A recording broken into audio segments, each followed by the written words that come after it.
بسم الله الرحمن الرحيم، والصلاة والسلام على رسول الله وعلى آله وأصحابه وأتباعه إلى يوم الدين. يا أيها الذين آمنوا اتقوا الله وقولوا قولا سديدا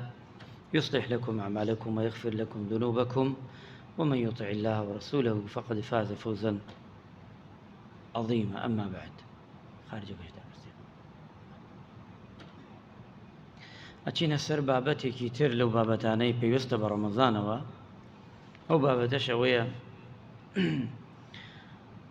بابەتی ئینسان ڕەمەزان و بەردەوامبوون لەسەر تاعات و عیبادەت، لەسەر چاکە و چاکەکاری، پێی دەڵێن ئیستیقامە. تەبعاً ئینسانی ئیماندار پێغەمبەری خوا صلی الله علیه وسلم پێی خۆشە کەسێک چاکە بکە، چاکەکەی باکەم بێ بەڵام بەردەوام بێ. چاکەیەکی زۆر بەردەوام نەبێ، خوا ئەمەی پێی خۆش نییە. بەڵام ئەگە چاکەیەکمان هەبوو، ئەم چاکەیە باکەم بێ بەڵام ئەوە بوو بەس بەردەوام بوو، ئەمە خوا ئەمەی پێ خۆشە. بەڵام ئەگەر چاکەیەک بوو زۆرش بوو بەردەوام نەبوو، پێی خۆش نییە، چونکە بۆ مەبەستێکە، نیەتەکە ئەگۆڕێ بۆ تایبەتمەندێکی تر. کەواتە ئینسانی مادار بزانێ ئێمە لە مانگی ڕەمەزانی پیرۆز 29 ڕۆژ لە ڕۆژوو، 29 ڕۆژ لە شەو نوێژی لە تەراویح، 10 ڕۆژ لە 10 ڕۆژیان 9 ڕۆژ لە لەیلەت القەدر، لە خەیر و چاکە و لە قورئان خوێندن. ئەمانە خوا پێی خۆشە بەتاکید، بەڵام زیاتر بۆی بۆ خۆمان چاک بێ و سوودی بێ ئینسانە بێ لە دوای ئەمەش بەردەوام بێ لەسەر چاکە و چاکەکاری. ئەوەی هەیە ڕاستە تەراویح نامێنێ بەڵام پێنج فەرزەی نوێژەمێنێ، ڕاستە زەکات نامێنێ بۆ ساڵێکی تر بەڵام خۆ خێر و سەدەقە هەرەمێنێ، ڕاستە قورئان خوێندن لەوێ مانگ ڕەمەزان و غەیر ڕەمەزانشە قورئان خوێندنە، لەوەی ئەجرەکەی وەکەوە نەبێ، بەڵام هەر هەیە زیکرکردن، یارمەتی هەژار و لێ قەوما و نەدار، ئەمانە گشتی وە خۆی هەر ئەمێنێتەوە. عیبادەتەکان تایبەتە. ئیستیقامە وتیانە لزوم الطاعة الله تعالى، واتە پێناسەکەیان کردووە بەردەوام بووی لەسەر تاعەت و لەسەر عیبادەتی خوا. ئەمە پێی دەڵێن پێناسەی بەردەوام بوونە، ئیستیقامەیە. و جۆرا و جۆر پێناسە کراوە بەردەوام بوون لەسەر عیبادەت. لزوم الصراط المستقيم بالإخلاص والاتباع، واتە دەستی پێوە بگری لەسەر ئەو ڕێگا ڕاستەی کە خوا و پێغەمبەر داواکە، بە نیەتێکی چاک، بە نیەتێکی ساف، خاڵس مخلیص بۆ خوا، وە شوێن کەوتووی ئەوەی کە خوا و پێغەمبەر داوایەکە. ئەچینە لای ئیمامەکان، ئیمامە بەڕێزەکان کە چۆن پێناسیان کردووە. ئیمامی ئەبوبەکر فەرمێ ئیستیقامە هەر چوار ئیمامە بەڕێزەکە خولەفا ڕاشیدین رحمەتی خوا لە هەموویان بێ، فەرمێ أن لا يشرك بالله شيئا وأن يستقيم القلب على التوحيد. ئیمامی ئەبوبەکر ڕەضا و ڕەحمەتی خوا لێ بێ ئەڵێ بەردەوام بوو لەسەر عیبادەت ئەوەیە ئینسانەکە مرۆڤەکە شەریک قرار بۆ خوا نەدا، بەردەوام بێ لەسەر ئەوەیشی دڵی لەسەر یەکتاپەرستی خوا، هەموو کار و کردارێکی کرد بۆ خوا بێ،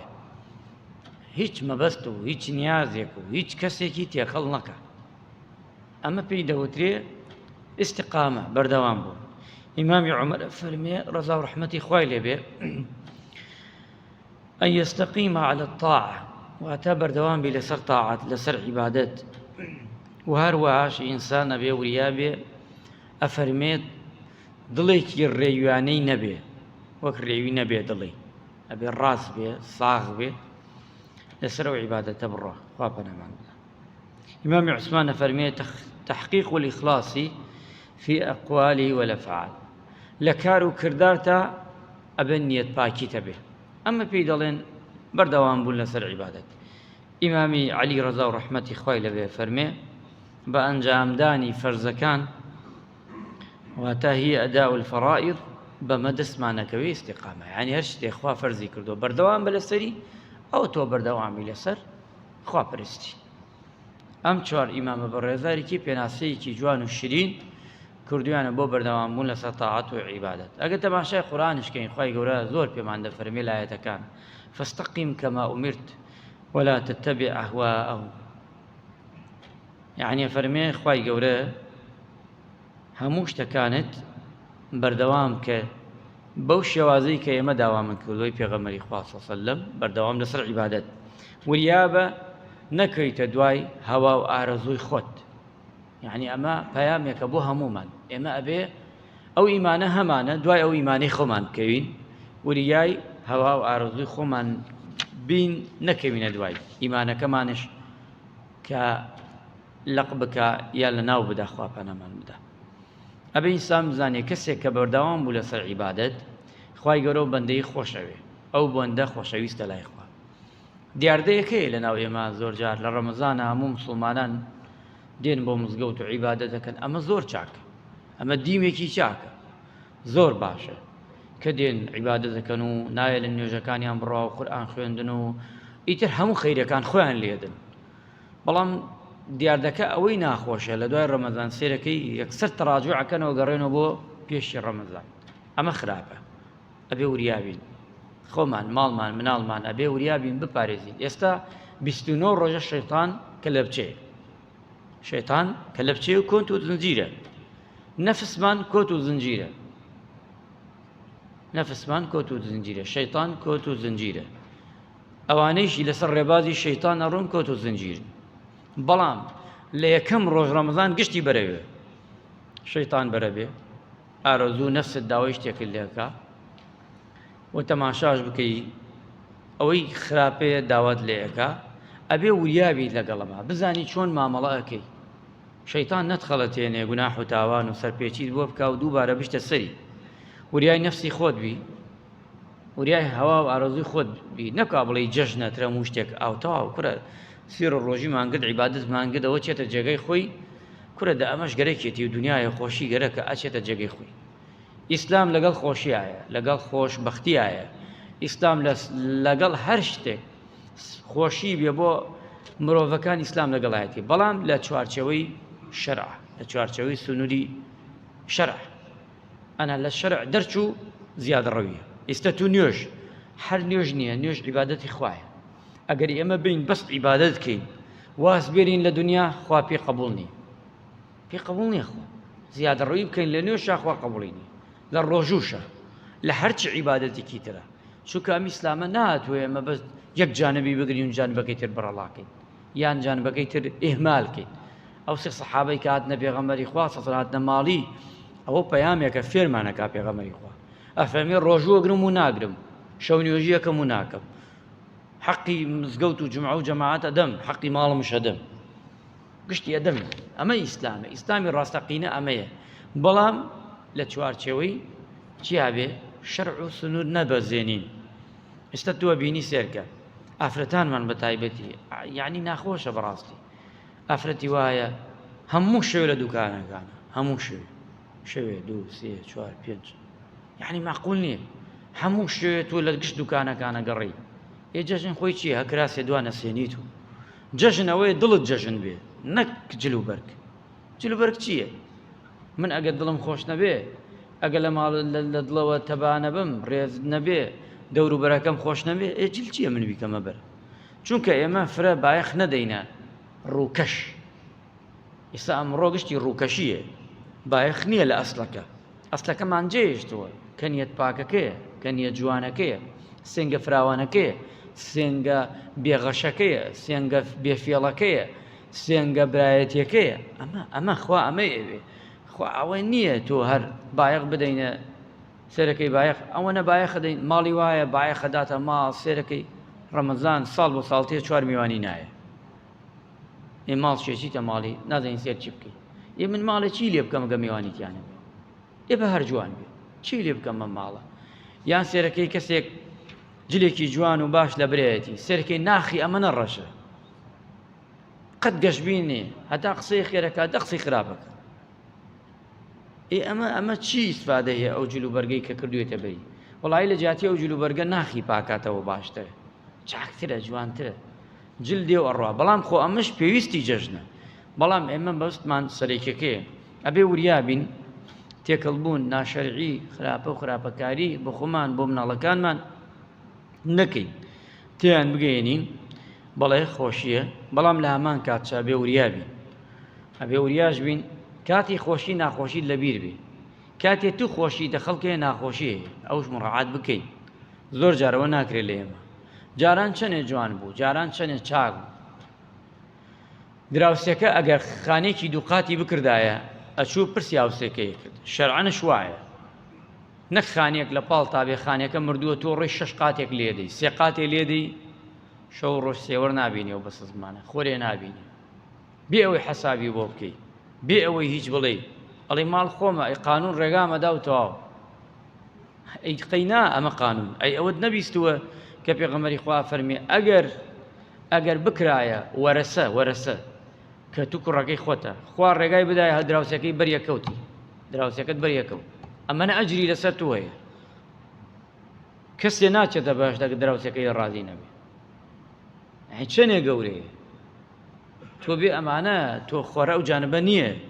چونکە ئەبێ ئیسلام هەموو شتێک ڕێگاوە هەموو شتێک سلکەی خۆی داناوە بۆی لە جێگای خۆیان دایناوە ئەبێ ئێمە بزانین کاتێک ئێمە ئەژین لە ژیاندا شتەکان وەک خۆی بیری دەکەینەوە هەر ئەوە نەبێ ئەمڕۆ مەسلحەتی خۆم چی بێ ئەوە بکەم نە ئەبێ وریابین بەردەوام بوومان لەسەر عیبادەت لەسەر دینداری ئەوەمان پێ ئەڵێ ئەبێ ناخمان ڕەمەزان پاکمان کردێتەوە الحەمدولیلا ئەبێ زیاتر تکێتری ماوەش لادەین و ئەبێ باقی ئەوەش شتەکانی وە خۆی وە ناو نەبێ ناو سە خەڵکەی بۆ ناوە چێ بە ماڵی خەڵک بۆ ناو تێ بۆ لای خەڵک بۆ ناو شتەکە خەڵک بێژە دەستە خۆش بێ وەقەت قیل وتیان ئێژنش گرنگەوەی خوا بزانێ خوا لێت ڕازی بێ ناو ناتۆرە دنیایەوە ڕاو 4 ڕۆژە تەواو دەبێ هەرچی بکەی هەر تەواو دەبێ ئەم دنیاە دەڕوا هەر تەواو دەبێ گرنگەوەی بینی خۆت و خوا چەندێکە ئەوە گرنگە تەسلیم خوای کە قەت شتەکانان بە خەڵک مەڵێن شتەکانتە چەندێک قورئان خوێندە پێویست ناکە خەڵک بزانێ پێویستەکە خەڵک من بۆ خۆمە خوێنم کاکە کەی کێشەی تۆیە کە من چەندێ بخوێنم وانێ ڕۆژت گردووە شێو نوێژیەکەی با بینی خۆت و خوا بێ قەت مەڵێ بڵێ مامۆستا ئەگەر کەسێ شەو نوێژی کرد چی بکا باشە مەڵێ مامۆستا من شەو نوێژیەکەم و ئەو نەڕکاتەکەم و ئەمە مەڵێ وا پرسیارکە بۆ یەکێتر بیکە بۆ خۆت مەیکە با تەنانەت مامۆستا ئاینیش نەزانێت تۆ شەو نوێژیەکە چونکە ئەوانەی دینداری ڕاستەقینن عابدن زاهدن ئەولیای خوان بەس خوا پێیان نەزانێ قەت حەزیان نەکردووە خەڵک بەکارە چاکەکانیان بیان زانێ و شوێنیانش بەجێهێشت ڕۆیشتن وازیان هێنا ئەنت خوایە ئەمەمان کرد خەڵک زانی ئەم کردەوە دیارە بۆ تۆ نییە ئەبێ بچین کردەوەی بکەین کەس نزانێ ئێستا ئەمە نەکبەتیە زۆر جار ماڵە فەقیرەکەم پێبێژە ئەبێ خۆی بباتە بەردەم قاپی ئەیداتێ چاکە بیداتێ بەس مێژەین خۆمە بڕۆبی دەرێ بەس مێژەین خۆمە مەیکە منەت بەسەریەوە با لە ناو مەجلیسان نەتبینێ 24 ساعت سەر بکاتە خوارەوە شەرمەزاری مەکە خۆی وریابی شەیتان یەواشەواشە ها ئەمان پا هەنگاو بی دەرێ بەڵام مێژەین خۆم مێژە موسڵمانێک ڕاستە ئەی موسڵمانێک خۆی کافرێ نییە کشتمان موسڵمان درۆش نییە ئەمە شتەکان ئاوا وریابین ڕیا زۆر مشکیلەیە ڕیا کردەوەکانمان لە بن هەڵدەینێ هەرچیمان کردە پوچەڵێ کاتەوە ڕیا ئەم ڕۆژ زۆر ئەم ڕیایە کە یەکێکە لە نەوعی شرکی بچووکش وریابین هەموو شتێکمان کرد بخوا ئەوە گرنگە تەسلیمی خوای کە خوای گەورە خۆی ئەڵێ گرێ بۆت حتا پێتەکەی هەوڵ دەبا خەڵک نەزانێ پیاوچاکان وابوون ڕەحمەتیان لێبێ زۆر متابعەمانیان یەکێکە گەلایەنە مەدحیان بکردا بتایە فڵان کەس فرە باشە ئەوان حەزیان ناکرد یەکسەر پێی تێکش شەرعی چیان ئەوان پێی واز دێنیان چنگە خۆڵ بکەینە چاوتە شەرعواڵێ باسم مەکە لە غەیر مباشر باسی کە لە بەردەم خۆیان مەڵێ نەکوا توش ڕیابێ نەکوا شەیتان بیخۆت مژە من پیاوە زۆر باش بەخوا فڵان وتی پێویست ناکە خوا ئەزانێ کێ پیاو باش تەواو ئێمە گشتمان بەندەی خوین خوا خۆی ئەزانێ ئێمە کێ باشە و کێ خراپە ئیتر پێویست ناکە من لای خەڵک باشم یان خراپ باش بم بەڵێ باشی باشە لەگە خەڵکا باش بیت زۆر چاکە بەڵام گرنگەوەیە کێ ڕاستەکا لەگەڵ خوا نیەتی بۆ خوایە بۆ خوا سوڵحاوە نیەت پاکەکەی وەڵڵاهی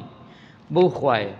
ئەگەر نیەتت خوا بێ لە ماڵەکەی خۆتدا کەس پێت نەزانێ وەڵڵاهی ڕۆژگارێک دێ تۆ خوای گەورە ئەتکاتە ڕابەری هەموو خەڵکیەک هەموو خەڵکشەکەوێتە دوای وەڵڵاهی ئەگەر نیەتت خوا نەبێ هەموو دنیا لە دوای تۆ بێ هەموو دنیا مەدحتکا وەڵڵاهی خوای گەورە داتەبەزێنێ هەموو دنیا ڕقی لێتە لە دڵەوە خەڵکیش نازانێت لەسەر چی ئەمە وعدی خوایە حەژنەکەی خۆت دەکاتە دوژمنت هەم مناڵەکانی خۆت نییە فەست دەکەن لە ماڵە خۆتش نازانی بۆیە چونکە سەبەب چییە خۆتی ئەبێ وریابین ئەمانەوێ چاک و باش بین ئەبێ نیەتی خۆمان سافکەین لەگەڵ خوا بەردەوام بین لەسەر و عیبادەتە دەستانش خۆش بێ و عیبادەتتان کردووە هیلاک بوونە بەڵام هیلاکەتان ئینشاءڵڵا بەهەشتیە ئینشاءڵڵا خوا لێتان ڕازی بێ ئینشاءڵڵا خوا لێتان وەرەگرێ خوای گەورە عیبادەت و تاعەت لە هەموومان وەرگرێ مانگی ڕەمەزانی پیرۆز لە هەموومان وەرگرێ خوایە لێتە پاڕێینەوە ئەوەی لە ڕەمەزانە کردومانە بە کۆی کارە چاکەکانمان خوایە لە هەموومان وەرگری خوایە لەو کەسانە وەرگری بە تایبەتی لەم مانگا زەکاتیان دەرکردووە سەدەقە و خێریان کردووە ماڵی هەژاریان بەسەر کردێتەوە خوایە ڕۆژەکانمان لێ وەرگری عیبادەتەکانمان لێ وەرگری شەو نوێژەکانمان قورئان خوێندنەکانمان دڵە پاکەکانمان قسە جوانەکانمان ئێواران نانفتارەکانمان پارچەوەکانمان خوایە هەرچی چاکە ئەم مانگە ڕەمەزانە بۆمان وەرگری بۆ خاتر گەورەی خۆت یا ڕەبی یا ڕەبی خوایە لە تەپاڕێنە قەڵەمی عەفو بێتە سەر تاوانی هەموو موسڵمانی خوایە ئەم ئێوارەگە کۆتایی بی خوایە یان لێتە پاڕێنەوە ئەم شەوە شەوی جەژنە خوایە بۆ خاتر گەورەی خۆت یا ئەڵڵا لە ئومەتی محەممەد صلی الله عليه وسلم ئەومەتی پێغەمەری نازدار یا ڕەبی لە هەموو مسلمانی خۆش ببی یا ڕەبی لە هەرچی شوێنێ خوایە گیان ئازاری مسلمانە نەدرێ خوایە لە سەریان کە بکەیتەوە یا ڕەبی خوایە تەرەقی بەم ئیسلامە پاکە و جوانە بدەی لە هەرچی شوێنەکە لەسەر زەویدا خوایە ئەوانەی مسلمان بوون و تازە نوێژیان کردووە دەستیان کردووە دە عیبادەت خوایە لەم ڕەمەزانەدا بردەوامان پێ ببەخشی و دڵیان سابت کەی لەسەرم دینە پاکە و جوانە خوایە دڵمان پاکەیتەوە بەرامبەر یەک یا ڕەبی خوایە عیبادەت هەیە مولایەکمان قبول بکەی وصلى الله على محمد وعلى آله وصحبه أجمعين والسلام عليكم ورحمة الله وبركاته